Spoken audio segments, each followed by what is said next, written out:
What happens when you get into debt? Get out now. Come back with a police officer. Can't force me. You calm down. And you can't I haven't got any money. or won't pay it back. Get off on my property. In this series, we meet the people who are losing their homes. Hello, would you like to open the door? Got 24 hours. Find somewhere else to go. Their cars Can you pay this yes or not? I can't go with me now. I'm not going to take your car, sir. and their possessions. Can't afford to pay the rent, but £700 telly. We meet the people who are owed money Just got taken advantage of, big time. and the people whose job it is to collect it. I don't want to touch that. Don't panic. Because when you can't pay, they'll take it away. Get things wrapped up for transportation. You pay me, and then I'll start.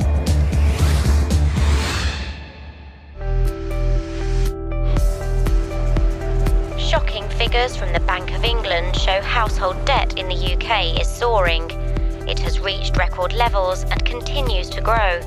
A quarter of UK households now report feeling burdened by debt.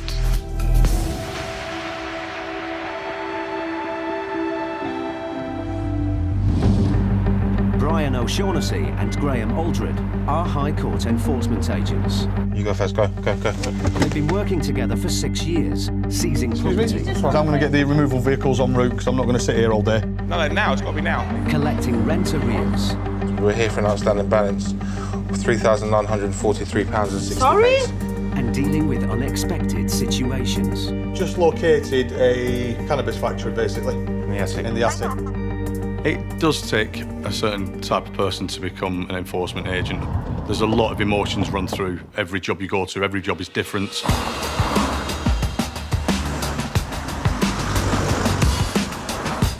It's 3 p.m. and Graham and Brian are on their way to Wembley, North London. Right, Brian. What have we got next, mate? We have got another High Court writ in the name of Mr. I won't even pronounce it. Go on, have a go. Grzybowski. They are here to collect £3,700 owed to a telecoms contractor. The debtor, Mr. Grzybowski, has ignored demands to pay for over 10 months. But the team now have a High Court writ to collect the debt. It's gone through a long process. It could be 6 months, it could be 12 months, it could be 2, 3, 4, 5 years. And then we knock on their door and it's got to come to a head. Reality kicks in. No door number here. The cottage. It's going to be in here, mate. It's going to be one of these. Playing field or something, isn't it? The house is on a lane behind 8-foot gates. That's it there, mate. That's going to be it. Oh, wow. Let's get in there, don't we? Hey? Let's make sure I'm in the right place.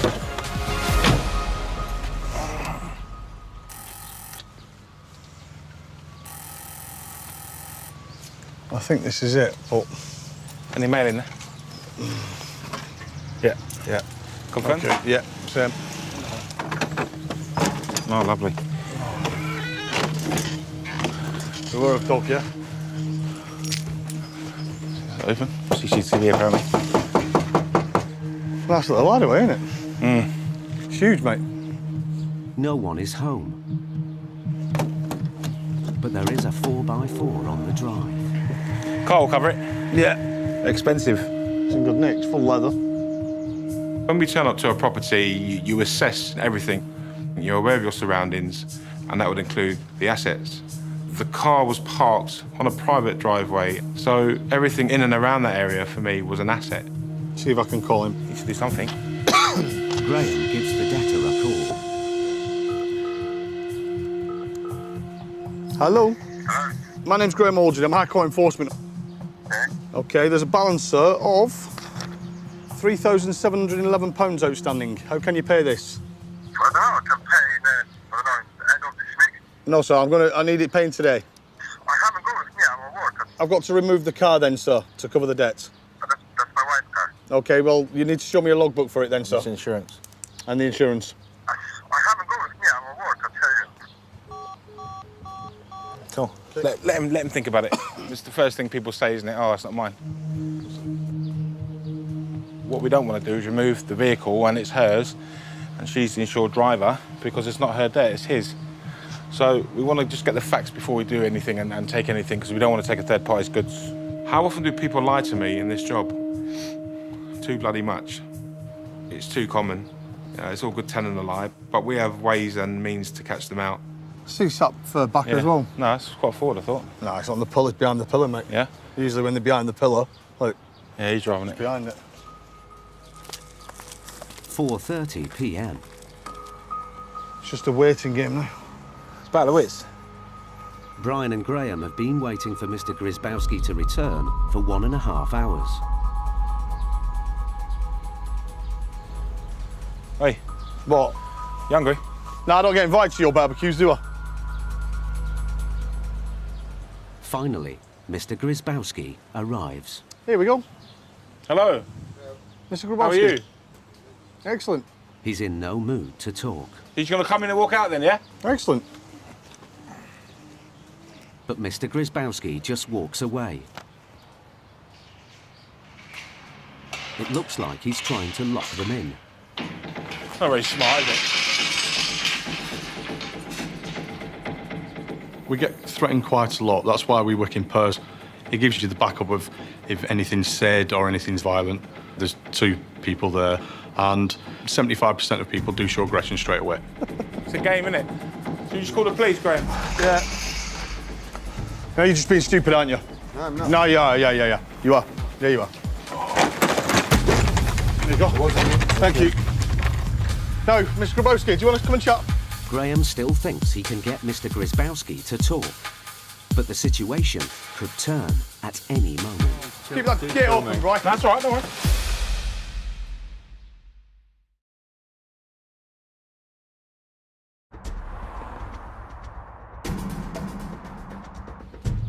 Graham Aldred and Brian O'Shaughnessy are in Wembley, London. They are carrying out a High Court writ on a debt of over £3,700. There you go. Thank you. No, Mr. Grabowski, do you want us to come and chat?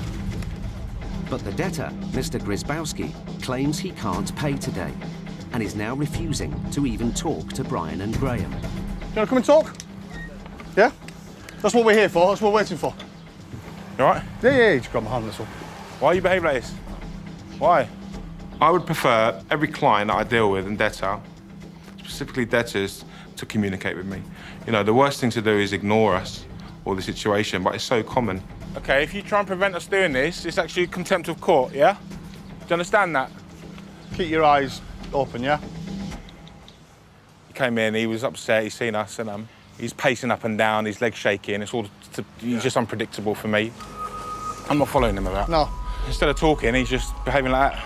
There's many a time where it can escalate very quickly and then you need to back out of the property. But if we feel we can talk to that person and diffuse the situation, then that's what we'll do.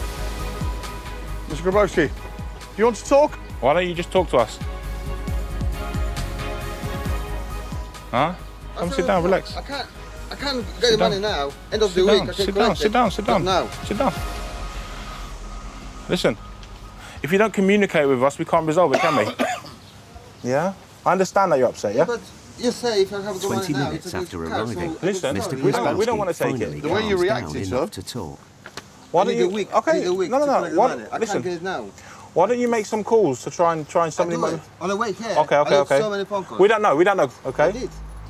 I believe you. Brian wants to know who really owns the car parked on the drive. So, is this your car or your wife's car? Mine. Okay. I'm going to seize the car today. Just hear me out first, okay? Listen to what we've got, sir. Yeah? And then I'm going to give you 1 week to get the money, okay? And then you can have your car back. Yeah? Okay? Yeah. All right? Cool, deal. Just sort of the paperwork. I'm going to get onto the office. The car will be sold to cover the debt if Mr. Grzybowski doesn't pay as promised. Come to an agreement to take the vehicle and give him 7 days to pay. He said fine. So he's got removal costs, etc. Well, you know, his car's going, he's upset. I understand that. But got to pay your bills. Hello, mate. If I have to take goods to auction, that will be a last resort. I think I can count on probably two hands the amount of times I've done it. But I will do it. It doesn't make me feel good at all, but it had to be done. They must load the car carefully. Whoa! Any damage will come out of Brian and Graham's pocket. Just keep going, a bit more. Yeah. What? Yeah, go on. It's out. Yep, you're out. Yeah. The car is now in the High Court's possession. Can I sign these, sir? Sure, signature and print. Don't worry, next time, yeah? He didn't think his vehicle was going today. It was as simple as that. He actually thought that we were testing the water, but we can't leave the vehicle on site with him because the vehicle will just disappear. We'll never get it back. It's up to him now what he does, but either way, the client will be happy. He'll get his money, and job well done. Right.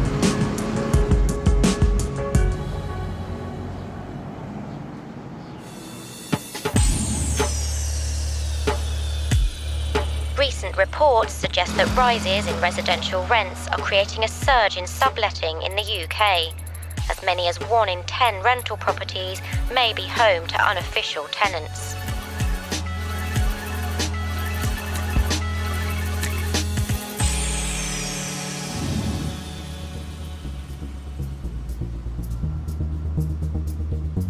High Court enforcement agents Paul Bohill, Steve Pinner and Sam Bayers are on their way to Essex. I feel as if I know this area. The Evangelical Lutheran Church of the Redeemer. How do you know what a Luther, whatever that word was? It was a German pastor, wasn't it? Oh, was he? Not like tomato and mozzarella. Yeah. That's an Italian pasta. They have a High Court writ to collect £30,000 in unpaid rent on a North London house. The debtor named on the writ is Mrs. Anna Marie Gooty. Mrs. Gooty and her husband sublet the house to other tenants. But the Gooties have not paid any rent to the property owner for 2 years. We're coming across subletting in a phenomenal scale. Somebody takes the property, rents it onto someone else for a few more pounds, rents it onto someone else for a few more pounds, and then the person who's at the end of the chain is paying their rent and they think everything's fine. Only to find that we turn up and maybe number 2 or 3 landlord hasn't paid any money and just put it in their pocket. The subtenants have alleged to Paul and Steve that the Gooties are part of a vicious criminal gang. Paul is expecting a hostile and possibly violent response. So he's brought along ex-military police officer Sam. Now, we don't know whether Mrs. Gooty's just fronting it for her husband or what, but this is why we need you here specifically today, because if there's going to be any aggravation, and there may be, bear in mind they allegedly sent heavies in to get the rent out of these families. That's the story so far. It would be wrong to say that I don't feel a sense of trepidation or fear in situations, but the day-to-day situations that we get involved with no longer frighten me. And if I'm going to die, I'll die anyway. Before they confront the Gooties, the team, including Steve's son Ben, want to take every precaution to stay safe. Are you getting dressed now? Sorry? Are you getting dressed? Oh, I am, because this is Essex, isn't it? You got a small one for me? No, the only thing we're missing here is those shields. No. And the helmets. No. I think we should have them. No. Yeah, son. The difference is that we anticipate that Mrs. Gooty's husband is not necessarily going to be a very pleasant character. Yeah, the paperwork, yeah. They've been doing this for 2 years, so they've collected over 100, we're guessing, £100,000 worth of rent and haven't paid the landlord his 30. So it isn't as if they haven't got the money or haven't had the money. This isn't a hard luck story. They have traced the Gooties to their home in Essex. Bro, there is somebody in the doorway. Oh, fucking hell. As the team pull up, Mr. Gooty is outside on his drive.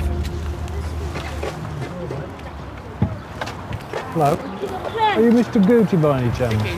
Mr. Gooty? My name is Paul Bowill, a High Court enforcement. We have a warrant against your wife for non-payment of rent. Yes? The amount that's outstanding in rent was about £30,000. I mean, have you got any means to pay? I mean, what would you suggest? I have some Hungarian people who live there. Yes. And they didn't pay the rent. That means Yeah. It's nothing to do with that. At first glance, Mr. Guti doesn't look like the fearsome thug Paul was expecting. Well, do you want to go inside to talk? Yes, yes. Fine, thank you. Paul evicted the tenants 2 weeks ago. The tenants who were there, the Hungarian families, they told us that they were paying you. We didn't have that money. We never put any money in our pocket. Yeah. Well, the tenants were paying somebody. No, it's not true. No. That's Okay. the problem. It's not true. They Right. was lying. They was on drug. They done what they want. I have to call the police because they punched me. Theoretically, I have. Mr. Guti's version of events is very different to what Paul has been told by the tenants. There's always a story behind the story. We're faced with someone who appears to be genuine, being the oldest and possibly the wisest. On my team, I make the decision as to whether somebody is genuine, and I'll carry the can back if it goes wrong. From what the tenants told us at the house, we thought you were a gangster and you'd meet us here with an AK-47. It looks like the. It looks No, like you're the- okay. I'm all right now. I'll take my bulletproof vest off. Eh? This isn't how I expected to find it. From the stories that we heard from the tenants, this was going to be a gated mansion in Essex. The people were going to be thoroughly unpleasant and total rip-off merchants. Now, I'm not saying that that isn't partially true, but it's not my first impression. 10 minutes later, Mrs. Guti arrives. And she doesn't look much like a gangster either.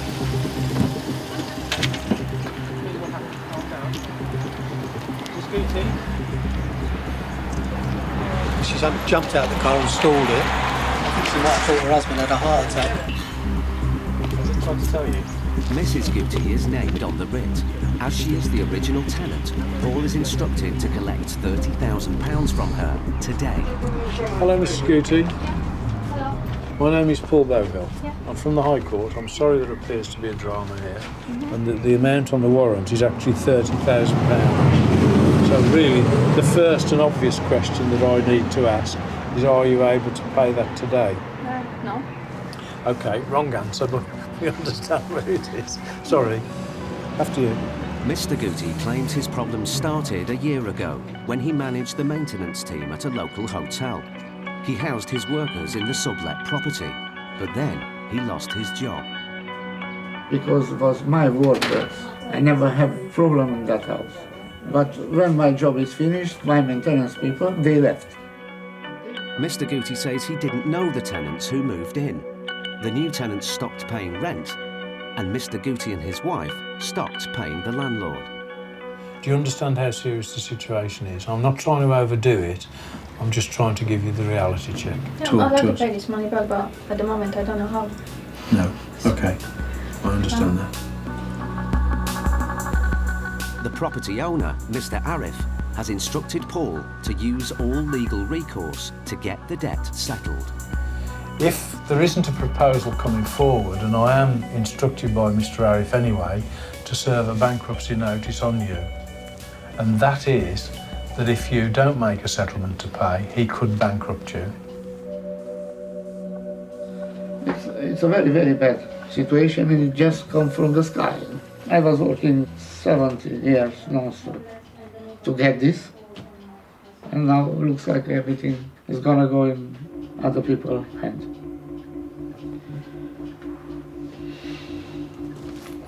Can I make a suggestion? Yeah, Put the kettle on.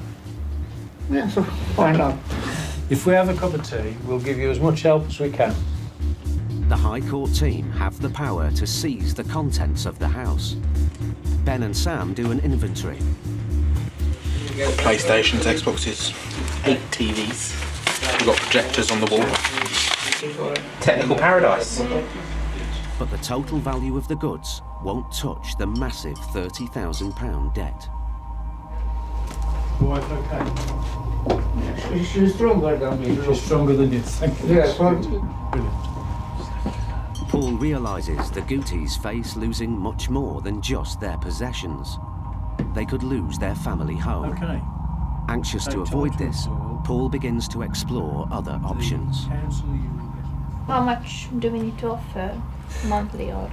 I mean, it's a big debt, isn't it? It's the size of a mortgage. Yes, but how long can we pay this? What can you afford to pay? It would have to be substantial, otherwise it's not going to keep... The interest is added to the debt at 8% per year. Could you raise another mortgage on the house, for example? No, you have more money. It's a problem to be solved. Bear in mind, in many of these situations, I might be the only person in the room who actually knows the extent of the problem that exists and the ways out of it. So everybody else will have a piece of the show, but I will probably be the only person who can actually see the whole picture. Mrs. Gooty, what would be helpful to me going forward is that if you could produce an income and expenditure sheet, what you spend and what you earn between you. That gives me an idea of what you can afford to pay. So in other words, we want you to be able to live as you do and not to make any promises that you can't keep. Because I haven't discovered the way to get blood out of a stone. Masterly inactivity.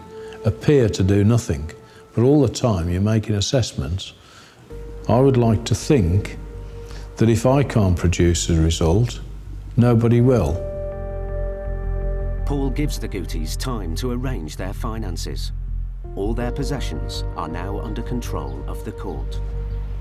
I'm scrupulously fair, right? I will never hide anything from you. Yeah, but it's bad news, and that is the contents of the house, the vehicles you've got are under seizure as we speak. But we can allow you to keep them. Nothing changes today at all, to allow you time to take an opinion, solicitor, citizen's advice, do whatever you need to do. We can make an arrangement for me to come back to find out what money you can get together or what arrangements you can make to make payment. Thank you, Mrs. Gooty. You've got my card. Cheers. Bye-bye. The surprising part of it, if there is a surprising part, is how calm and assured Mrs. Gooty is. It's like a maiden, really. No, he's just so lucky to have a wife like that. We will do our best to make an offer, because that money is gonna be try hard to save it. Hopefully he doesn't want our house. I hope. Fasten your seatbelt.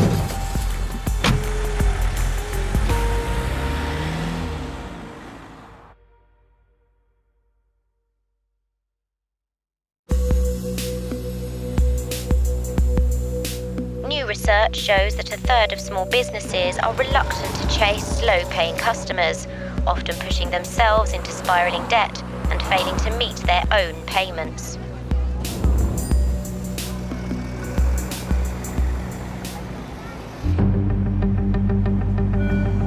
Nice day today, mate.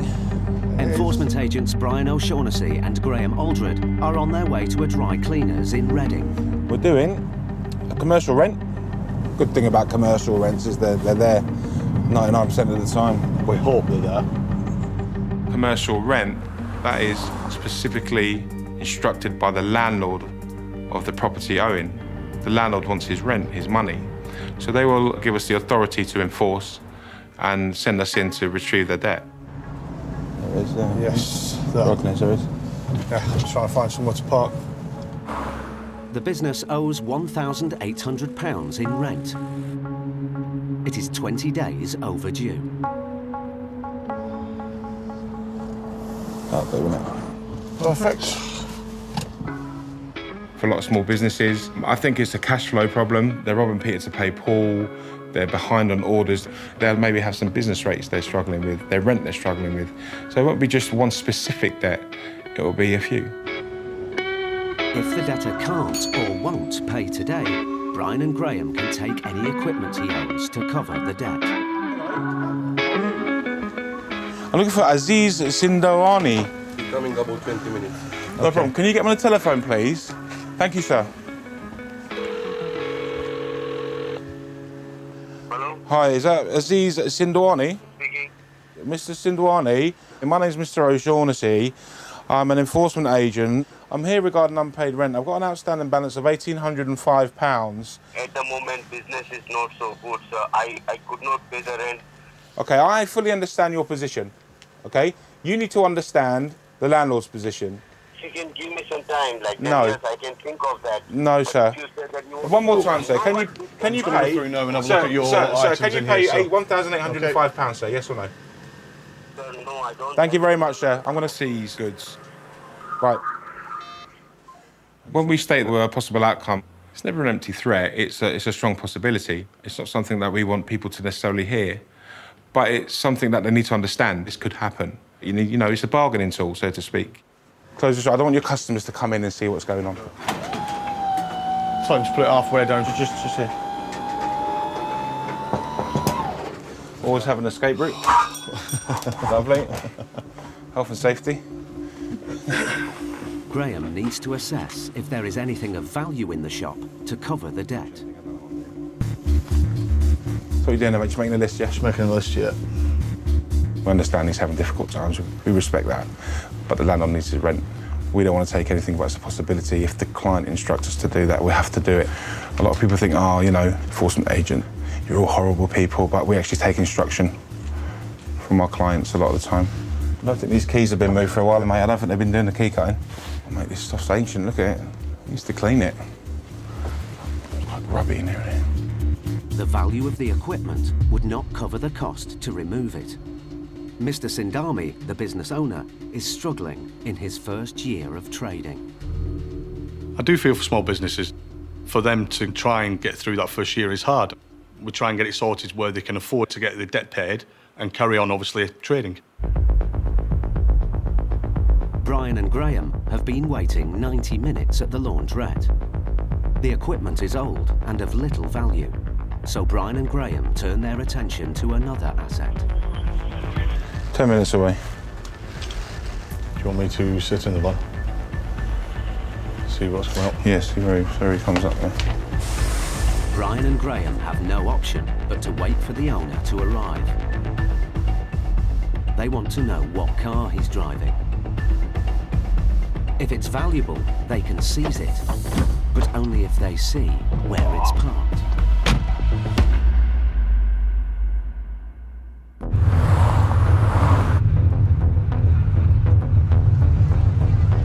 Paul Bowhill, Steve Pinner and his son Ben are back in Essex. They are on their way to a job that will test their sympathies.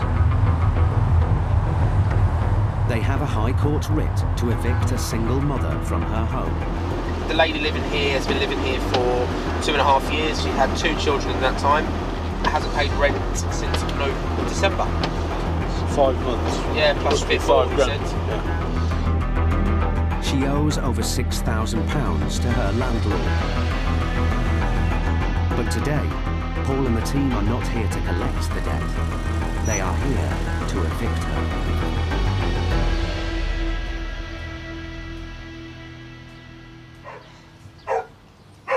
You got a dog?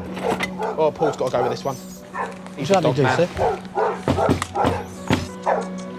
No one appears to be home, except an angry-sounding dog.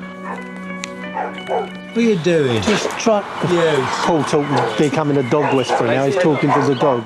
No, that's enough. Our nightmare is breaking into a property, finding there are dogs on the premises, which means we've then got to feed and water them till we can track down the tenant. You should carry doggy treats. Anybody got any sweeties? Oh, you've got your sandwich, haven't you? I'll just get a ham sandwich for the dog. I've got a dog. Yeah, but she sleeps with my wife and I sleep on the floor. The team search for any open windows or doors to gain easy access to the house. They're all pretty tight. We'll just break in. Authorised under the warrant.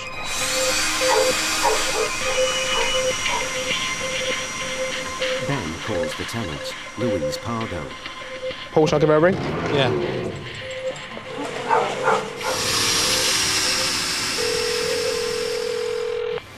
Hello, is that Louise? Yeah.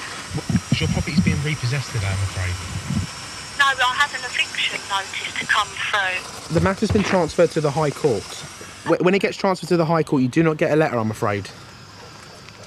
I've got nothing packed. OK. Are you near? I'm in the house. Open the house. Well, let's talk to you.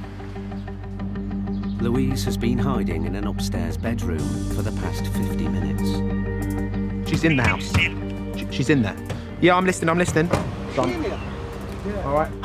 At changes ago, I would have known this. Look, come down, open the door, and we'll talk. But Yeah, I've got 2 small children. All right, that's fine. I'm completely aware. But can you just put the dog away for me? Because I'm. Yeah. All right, come down. We'll come and talk to you now.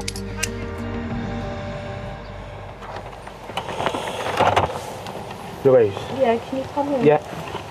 Louise knew she was going to be evicted. This is my colleague Paul. But not today.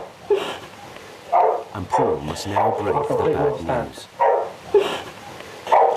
Louise, just sit down a second. I'll explain the situation to you. Girls, you can come down if you want.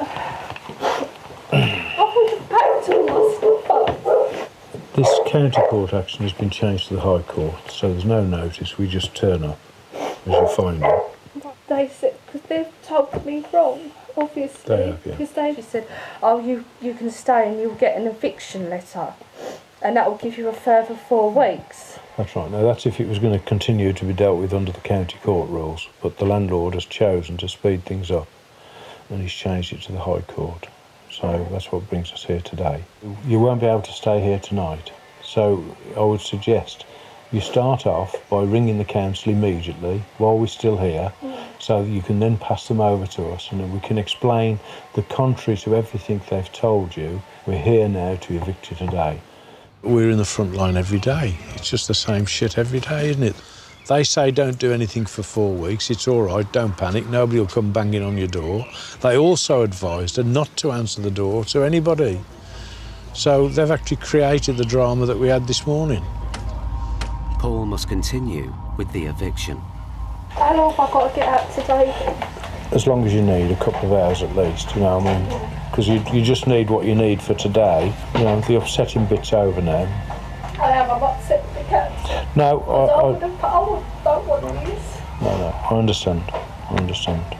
So we're not No one's going to come in here and touch all my stuff. No.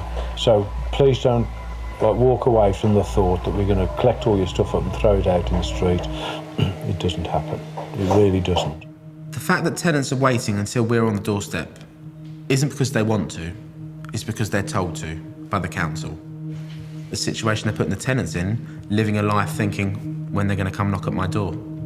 It's not fair on no one, especially if they have children. Louise's stepfather arrives. He heard someone was trying to break in. Hello there. Hi, all right. Yeah, I'm Nick Ardell. I'm Louise's stepfather as such. Okay. We have a repossession order to take possession of the place today. I come over here quite sharpish, expecting there to be some form of trouble. In practical terms, is there somewhere she can stay tonight and or whatever? Yeah, obviously that's my absolute first priority is obviously sort of the raising the children.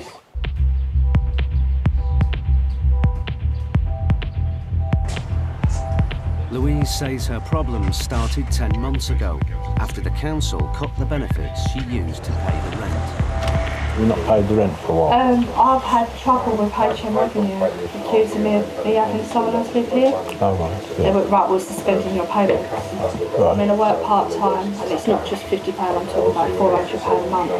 I was without. See, it's a crazy world we live in. Yeah. All these people are conspiring to throw you out on the street. I mean, when you just think about it, really, the entire system is fucked in the head.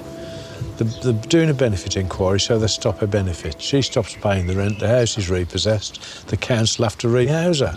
Does anybody actually follow this story right through? It's just crazy, isn't it? Shut up, sick of the voice already. Contrary to our reputation, we will leave you to get used to the idea. We'll go and have a coffee somewhere and come back in 2 hours. We've got the keys to the property, so you can't... And no one can come in and take my stuff, because I would have paid for it. No, I understand. No, we'll have the keys. Today we've got someone who's very emotional. It's a very distressing situation. It just needs a slight change in the rules to make it work properly.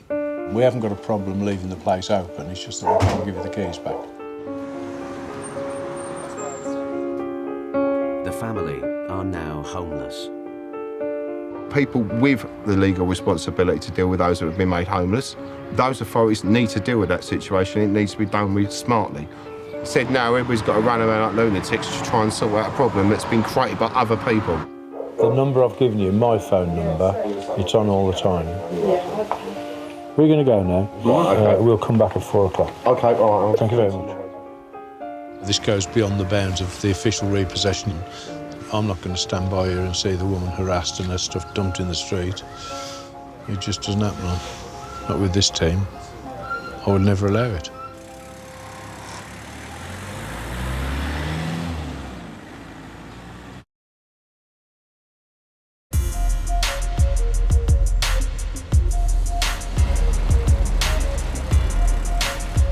Brian O'Shaughnessy and Graham Aldred are at a dry cleaners in Reading. They are waiting for Mr. Sindami, a businessman who owes £1,800 in rent. He claims he can't pay, so Graham is in his van waiting to identify Mr. Sindami's car when he arrives.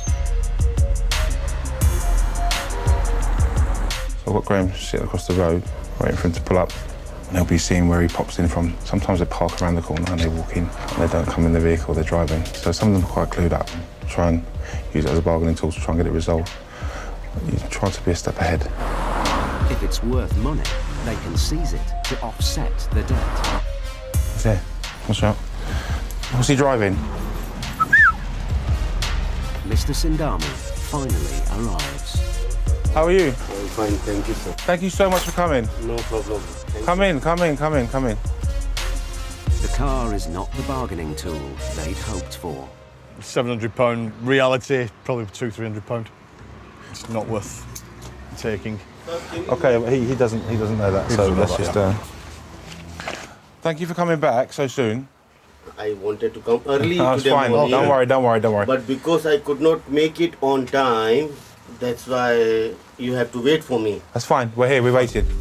Okay. Mr. Sindami has no assets, but still owes £1,800. So Brian wants him to pay £900 today and agree to a payment plan for the rest. I came here and I asked you for £1,800. Hang on. Now I've asked you for £900. So I'm working with you. I know, but if I'm trying to explain you something. Listen, I don't need to know your full circumstances, but I understand it's not easy, and the first year in business is always the hardest. But It's not hardest. Hang on. It's like people are trying to cheat me as much as they can. They think that I'm in the business. What do you mean they're cheating you? When I came into the shop, the machine was bad. Bad means it was not workingable, right? The wall was bad. I started working on it, tried to repair. Everybody, I can call the engineer. They charge as if I've got millions in my pocket.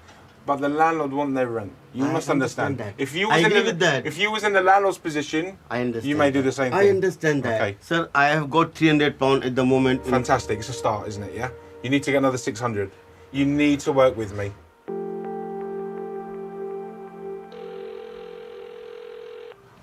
Hi Dilip, this is Aziz here. I was trying to call you if you can lend me some money. Bailiff people have come to seize the shop, so if you can help me with that. I was not expecting my landlord to send someone to get the money, but then here I am with them. I have got very strong feeling that before I bought this shop, someone else got the shop. He died because of heart attack, but I think so one day I will get heart attack because no one can bear pressure. No one can. They are putting pressure on you. Do or die. If you can give me 2-3 days time, I will pay you. Because at the moment I don't have any money in the bank. Mr. Sindami is struggling to raise any money. Brian and Graham need a change of plan. They must look to recovering the debt in the future. I think we're flogging a dead horse here. So we'll give him another 10 minutes, see if we can raise this £900. If not, I think we just give him a week to get the 900 Another week and then another week to get the rest You of said it. 2 weeks originally. Yeah. Please, Another creditor. please, please.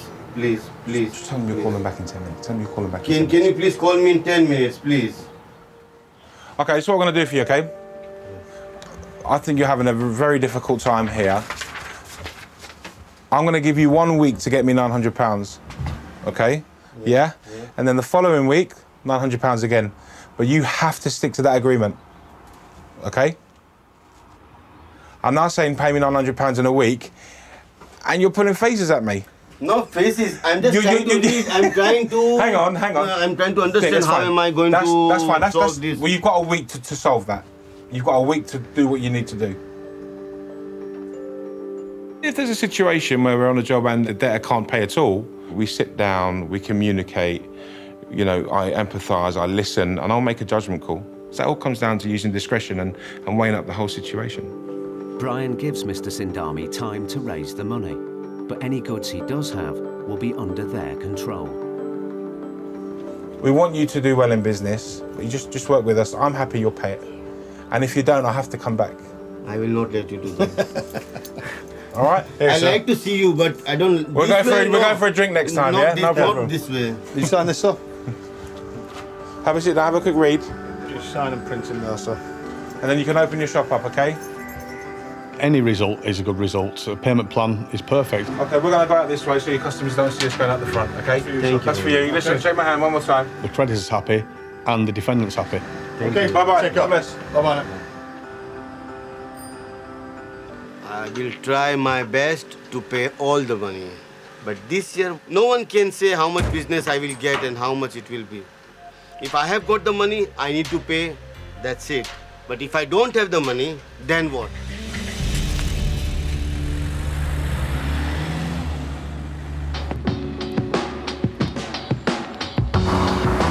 High Court enforcement agents Paul, Steve and Ben are in Essex. 2 hours ago, they told single mum Louise that she had to move out of her home of 2.5 years. They gave her some time to pack and get emergency housing for the night. Now, they are back to finish the job. So we've cream caked it, had tea, and we're ready to go. Knock, knock. Louise's stepdad is helping her and her children to pack some belongings for the night. Good timing is all I say on that note. What's the story so far then? Right, Basildon Council Hall. I've got a Back with your passports. for it's a hotel on the other side of Basildon. Oh, nice. Is it a nice hotel? Louise does not know how long she will be forced to stay in the hotel. Obviously, being a hotel, you know, with 2 children, that how can somebody be expected to live like that? She's got washing to do. She needs to sort of feed and dress them, take them to school and such like. Just you cannot live in a hotel room, simple as that. Louise will need to return in the next few days for the rest of her belongings. Do you want anything carried out your car, or are you okay? No. Gotta go in the car, have you? Going for a ride? 3 hours after starting, the eviction is complete. It's a shame. It's 2 little kids, lovely kids. Not a perfect scenario, but Never is. Louise must wait to hear if she will be given a more permanent home. Her family's future is now at the mercy of the council.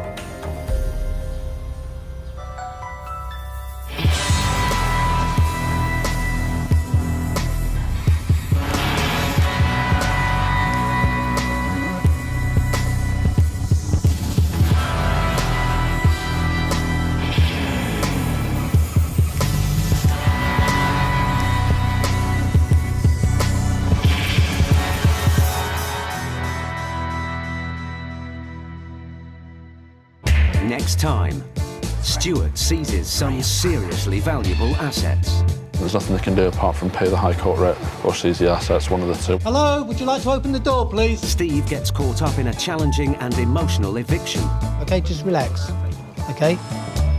And there's an explosive standoff at a taxi firm. Yeah, I need immediate police assistance, please. One of my agents has been held prisoner inside the building.